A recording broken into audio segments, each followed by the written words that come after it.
जय हिंद दोस्तों आप सब ने सुना होगा कि कोशिश करने वाले की कभी हार नहीं होती और यह एक परम सत्य है। इसमें कोई दो राय नहीं कि जो कोशिश करेगा जीतेगा वही, जो दौड़ में हिस्सा लेगा जीतेगा वही, जो बाहर खड़ा होकर दौड़ को देखेगा वो कैसे जीतेगा। हमारे कई साथी हैं जो जंतर मंतर पर धरना पर बैठे हैं, कई साथी जगह जगह पर प्रदर्शन कर अपना रोष प्रकट कर रहे हैं और सरकार को जगाने का प्रयास कर रहे हैं। अगर एक रणनीति का कोई सार्थक परिणाम नहीं निकलता तो दूसरी रणनीति तैयार करते हैं और यह काम लगातार जारी है।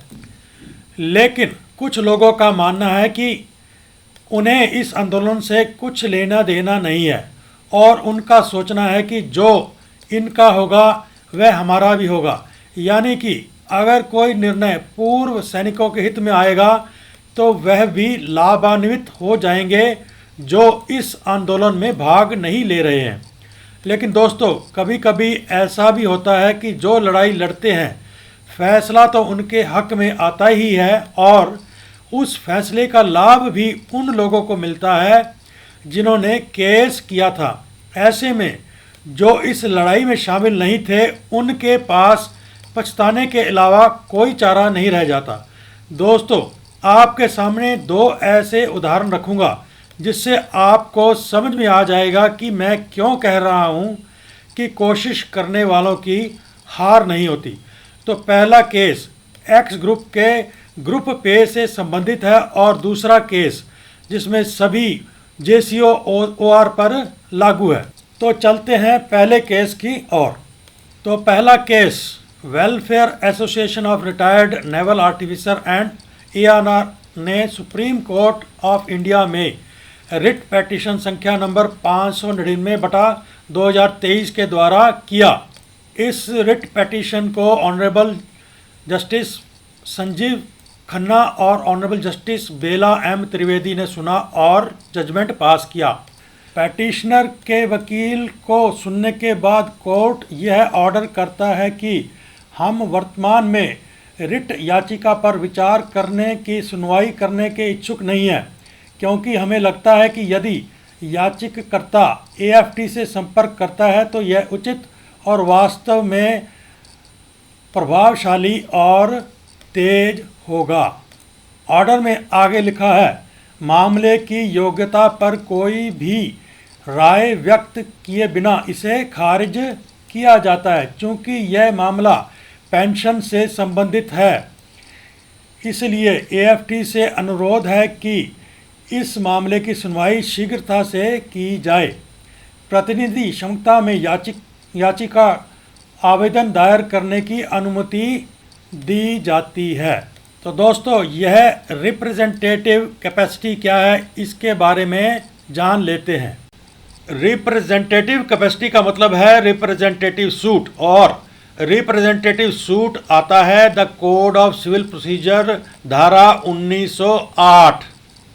इस धारा के अंतर्गत अगर आपको केस करना है तो 4 कंडीशन मीट करनी पड़ेगी। तो पहली कंडीशन है द पार्टीज आर न्यूमरस, यानी कि पैटिशनर ज़्यादा संख्या में होने चाहिए। लेकिन ज़्यादा संख्या का यह मतलब कतई नहीं है कि इतनी बड़ी संख्या जिनको गिना या काउंट ना किया जा सके। जब संख्या को गिना जा सकेगा तो कोर्ट को यह पता चल सकेगा कि इस केस में कितने लोगों ने मिलकर केस किया है, और जब भी फैसला आएगा तो इस समूह में जितने भी पैटिशनर हैं उन सब पर लागू होगा। तो दोस्तों, अगर आप 2016 से पहले रिटायर हुए हैं और आप पर एक्स ग्रुप पे लागू है और आपको 6200 एक्स ग्रुप पे नहीं मिल रहा है तो यह आपके लिए आखिरी मौका है। किसी भी ऐसे समूह को ज्वाइन कर लीजिए जो इस केस को AFT में लड़ रहा है, ताकि जब भी फैसला आए तो आपको भी इसका लाभ मिल सके। और अगर आप ऐसा सोच रहे हैं कि जो इन पर लागू होगा वो मुझ पर भी लागू होगा, तो यह तो होने वाला नहीं है। अब चलते हैं अगले केस की ओर। तो यह case office of the controller and auditor general of India ने एक लेटर लिखा उस बारे में है।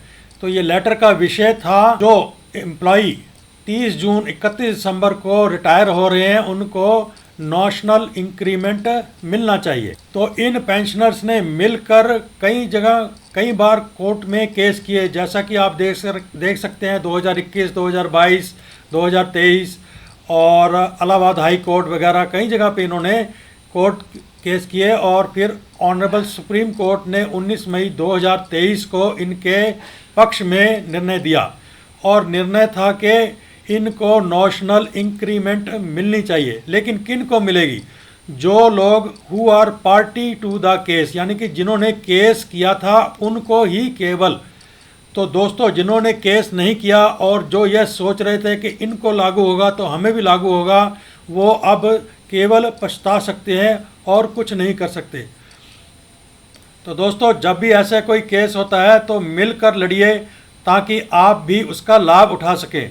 तो इसके साथ ही इस वीडियो का करते हैं अंत। अगर आप इस चैनल को प्रोत्साहित करना चाहते हैं तो सब्सक्राइब कर लीजिए, लाइक कीजिए, शेयर कीजिए, कमेंट कीजिए। मिलते हैं अगले वीडियो के साथ, तब तक के लिए जय हिंद।